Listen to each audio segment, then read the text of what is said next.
Hello to you all, and welcome to my 2013 Christmas message. Thank you for joining me in Melbourne once again for my 8th annual broadcast at this special time of year. Christmas at Shepoley Towers is always filled with food, drink, and all things purple and silver. In fact... Andrew. Oh geez, here we go. Andrew. One has taken on a trainee to assist with the responsibilities.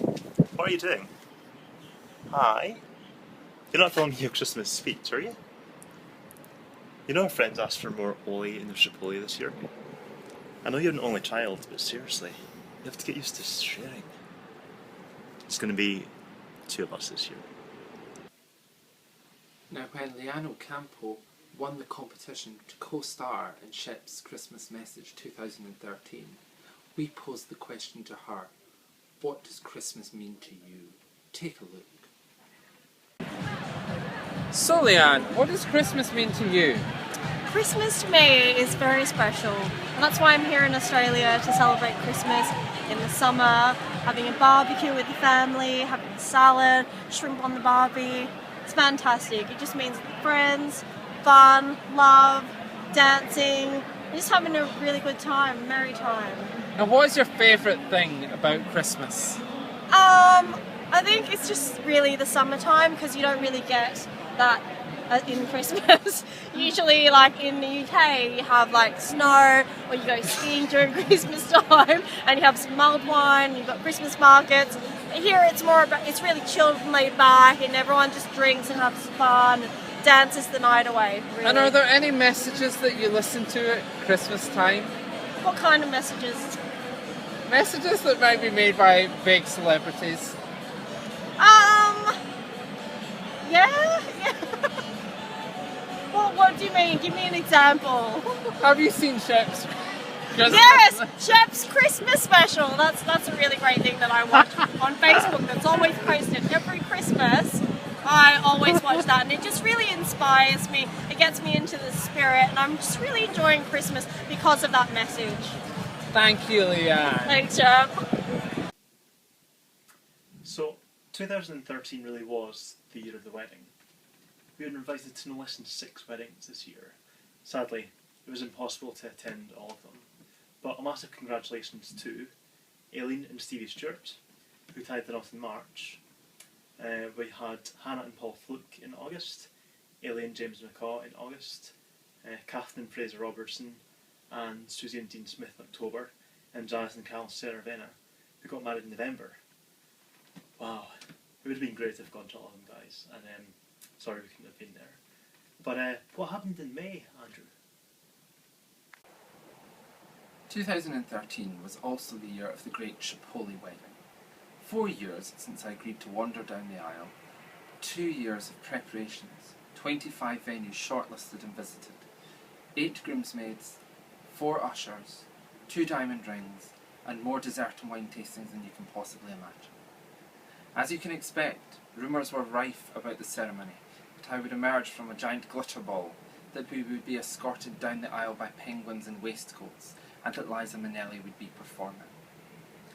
The reality was a very special day, surrounded by our wonderful family and friends, beautiful readings and the perfect vocals of the one and only Liz Piper. The celebrations began the preceding evening with a private dining experience for both families and groom parties in a 500-year-old mansion house which had accommodated Mary Queen of Scots. 500 years ago, obviously, not now. There would have been too many queens in the building. On the day itself, as people prepared to enter the auditorium of the Gilly Do, I was upstairs, ensuring the room was perfectly prepared in a circle, as inspired by Britney Spears' circus tour, to the point I had to stage dive behind the curtains as guests began to arrive. The ceremony was delightful, although I did forget a line. Oops. And the speeches were hilarious, especially mine. The sparkling and wines were all sourced from our favourite Southern Hemisphere wineries, which we had visited during the last 3 years. The band was amazing, and if anyone is keen to know their name for future bookings, it's Velvet 5. As if one wedding wasn't enough, it was only right to celebrate again with our Australian friends and family.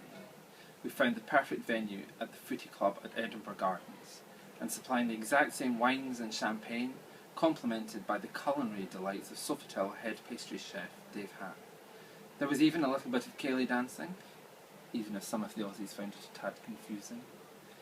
Thank you to everyone who attended either of our celebrations and to those who bought us gifts.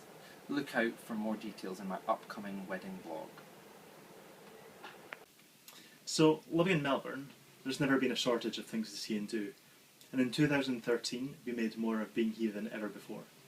Whether it was going to see the tennis in January, and we saw Andy Murray, or attending an open-air short film festival, even seeing the city lit up for the White Nights Festival, there's always something going on around Melbourne that amuses us. We were deafened by the Grand Prix in March, although at least I had the pleasure of earplugs for that. I would have loved those earplugs when Andrew dragged me to see One Direction in concert. I almost stole earplugs from the kid next to me. We also have enjoyed a mixed palette of the arts. We had an evening concert at the zoo, we saw King Kong the musical, and we went and saw Beyonce, Rihanna and Muse in concert. My 7th time, I think. Andrew would definitely have a different highlights for the year. One Direction would have been on that list, as would seeing Ricky Martin at his book signing. Again, I was unamused at being dragged along, but it was made even worse when Andrew got the week wrong and we were there a week early. Andrew. 2013 again saw us jet setting, a few visits to Perth, trip to Darwin, where we had a scenic flight over Kakadu, a road trip to Adelaide after christening our car Shepoley. In the Barossa Valley, Andrew discovered he can actually drink red wine, but at $150 a bottle for the stuff he could drink, well, I wouldn't say light. He still prefers a $10 bottle of Solve. We quickly moved on. We also managed to get up to Sydney a couple of times. At Mardi Gras, we saw Loreen of Eurovision fame, Heather Small from M People, and Delta Goodwin. No wonder she was at Mardi Gras. We're obviously finishing the year with what I see as our delayed honeymoon to Hawaii, and we will end the year as we started it, on a boat in Sydney to see the fireworks. Definitely the 3 highlights of the year were the things we worked hardest to pull off. Our partnership, permanent residency in Australia, and my crowning glory, escaping PwC after 8 years. 5 weeks down the tracks, I'm having a great time in my new job, and I'm working with some awesome people. 2013 was a year of several important events. Citizens of the UK discovered a whole new meaning to the term horsing around when they found out they had actually been eating and enjoying horse meat. We lost 2 of the greatest leaders of our age, Nelson Mandela and Margaret Thatcher. Other sad losses included Paul Walker, Corrie Monteith and James Gandolfini. There was more positive news that the UK has lifted itself out of recession, and also the birth of our future king, George, although one is slightly miffed that Kate and Wills never went with my original suggestion of Prince Shep. Perhaps one of the biggest events of the year was the glorious return of Dannii Minogue to X Factor, this time winning her 3rd crown and first as an Australian judge. I've even softened my dislike for Christmas music, having downloaded Danny and Ronan Keating's duet of Santa Claus is Coming to Town. We won't say too much about Nick Snowden. You know who's listening. I'm just lucky he didn't get his hands on the Shep files.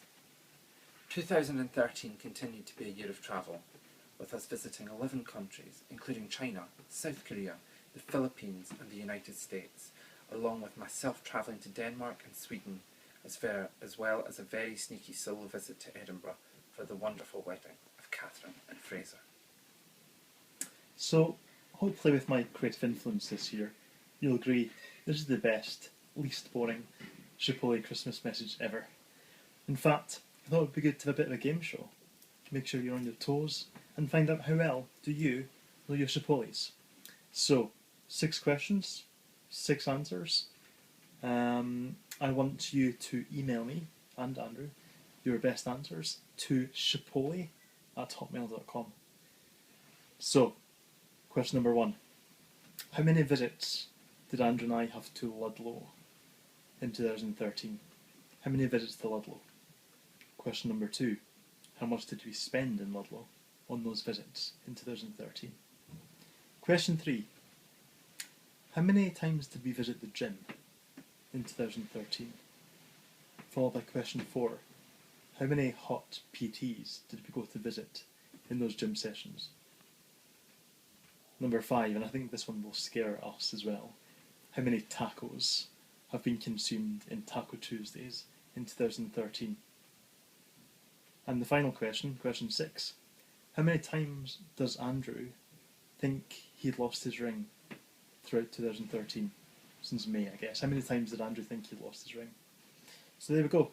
6 questions. Send your answers to shepoley@hotmail.com, and the winner might get to spend some time with our favourite Shepoley sometime in 2014. So as we come to the end of this first joint Shepoley Christmas message, I just want to say that it really has been a fantastic year. Yeah, I just want to take this moment to wish all the best to our friends and family in the UK, Ireland, Bosnia, Russia, Germany, America, Canada, Bermuda, Australia, of course, New Zealand, everywhere else we've forgotten. Sorry guys, we love you all. Dubai. Yeah. Merry Christmas, Merry everyone. Christmas, everyone.